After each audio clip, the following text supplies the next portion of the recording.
India ये एक Swiss multinational company है जो 1912 में इंडिया में आई थी और इस समय इंडिया के एफएमसीजी सेक्टर में one of the top company है। तो आइए आप जानते हैं इस ब्रांड की सक्सेस स्टोरी। मैं हूं आस्था दुबे, आप देख रहे हैं trade vlog.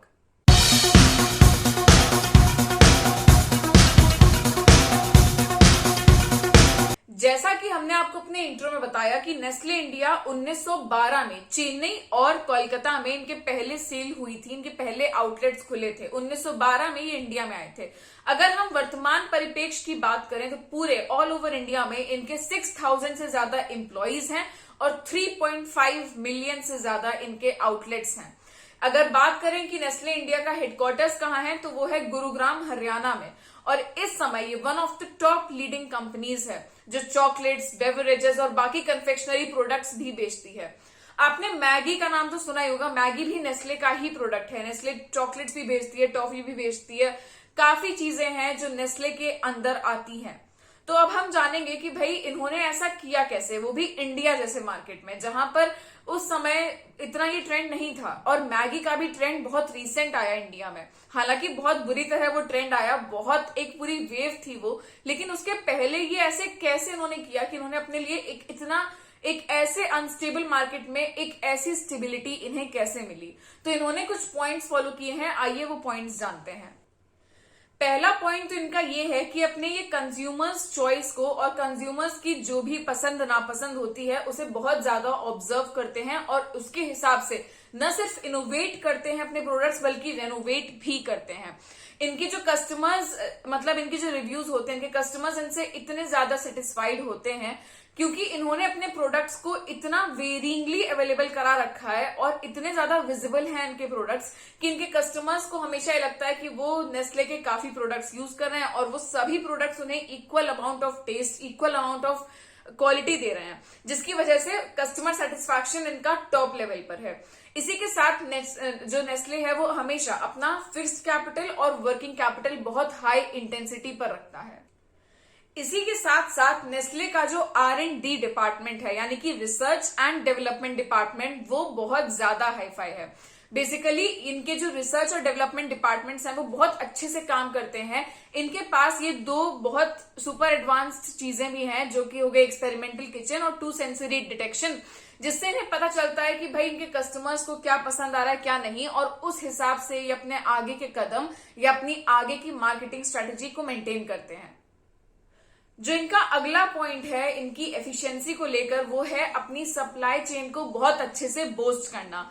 Basically supply chain किसी भी प्रोडक्ट के लिए बहुत इंपॉर्टेंट होती है। अगर किसी भी प्रोडक्ट की सप्लाई सही से नहीं हो पाएगी तो उसकी विजिबिलिटी नहीं होगी मार्केट में। जब विजिबिलिटी नहीं होगी तो कंज्यूमर्स को पता ही नहीं होगा कि ऐसा भी एक प्रोडक्ट मतलब एग्जिस्ट करता है।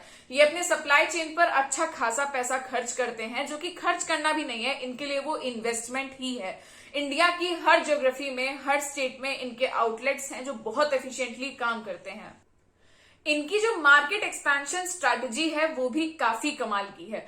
अगर आप अपने शहर में आसपास नोटिस करेंगे या फिर अगर आप एक कॉलेज स्टूडेंट हैं तो आप ये नोटिस करेंगे कि आपकी कैंटीन के पास एक छोटा सा स्टॉल होगा नेस्कैफे का, या फिर आपके जो शहर का बस स्टॉप होगा वहां पर नेस्कैफे का एक कैफे होगा, या फिर आपके आसपास कहीं ना कहीं एक नेस्कैफे का कैफे जरूर होगा।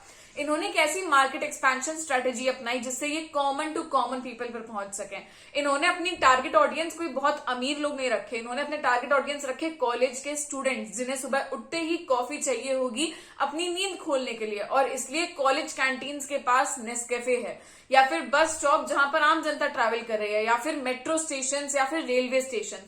इनकी इस मार्केट एक्सपेंशन स्ट्रेटेजी की वजह ये ज्यादा पब्लिकली अवेलेबल हो पाए। नेस्ले ने एक बहुत खराब समय भी देखा और इससे इन्होंने जैसे ओवरकम किया वो भी काबिले तारीफ है। 2015 में food safety and standards authority of India ने इनका one of the most famous product Maggi को बैन कर दिया, ये कहकर कि उसमें लेड का जो अमाउंट था वो बहुत ज्यादा था, तो वो अनहेल्दी थी लोगों के लिए और हानिकारक भी थी। इस वजह से इनके जो ये नूडल मार्केट था इंडिया का उसमें इनके 80% शेयर हुआ करता था और वो सीधा 0% पर पहुंच गया। मार्केट से मैगी एकदम गायब हो गई। लेकिन Nestle decided to relaunch Maggi in Indian markets in 2016 और उसके बाद इन्होंने 57% जो सेल थी वो दोबारा रीगेन कर ली। उतनी नहीं रीगेन कर पाए ऑब्वियसली जितनी पहले थी, लेकिन इनकी जो मतलब स्टार्टिंग पॉइंट था वो ही धमाकेदार था। इन्होंने कैंपेन चलाया आई मिस्ड यू। लोगों ने मैगी बनाते टाइम उसके साथ उसकी फोटोज खींची और ये एक ट्रेंडिंग हैशटैग बन गया जो काफी ट्रेंड किया काफी दिनों तक सोशल मीडिया पर। तो इनकी जो सोशल मीडिया की जो स्ट्रैटेजी थी वो इनके मार्केट एक्सपेंशन स्ट्रैटेजी में ऐसे काम करी। उसके बाद आया कोविड टाइम, कोरोना काल, जिसमें हुआ लॉकडाउन और नेस्ले पर भी जैसे बाकी कंपनीज थी जो डिजिटल गई, तो नेस्ले कैसे एक्सेप्शन रहती। अगर उन्हें अपना बिजनेस कंटिन्यू करना था इंडिया में दोनों वेव्स के दौरान, तो उसके लिए जरूरी था कि they go digital and they went digital. asknestle.com इन्होंने एक वेबसाइट अपनी जो थी इस पर इन्होंने काफी रेसिपी डालने शुरू की या फिर काफी हेल्थ रिलेटेड फैक्ट्स डालने शुरू किए और बहुत जल्दी नेस्ले अपना एक ऐसा ऐप लॉन्च करने वाली है जिससे जो किराना स्टोर होंगे वो डायरेक्टली नेस्ले का सामान ऑर्डर करके मंगा सकेंगे। इससे दोबारा इनकी सेल्स और ज्यादा इफेक्टिव हो जाएगी और ज्यादा बढ़ जाएगी।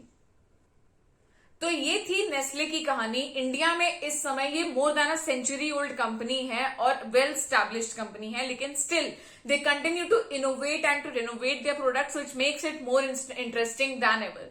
आप हमें कमेंट सेक्शन में जरूर बताइएगा कि आपको ये केस स्टडी कैसी लगी, और अगर आप किसी पर्टिकुलर कंपनी के बारे में जानना चाहते हैं या फिर किसी पर्टिकुलर कंपनी के फाउंडर के बारे में जानना चाहते हैं तो drop that in comment section. We will surely bring that for you on next Wednesday. See you. Make sure you like, share and comment on this video and subscribe to our channel Trade Vlog.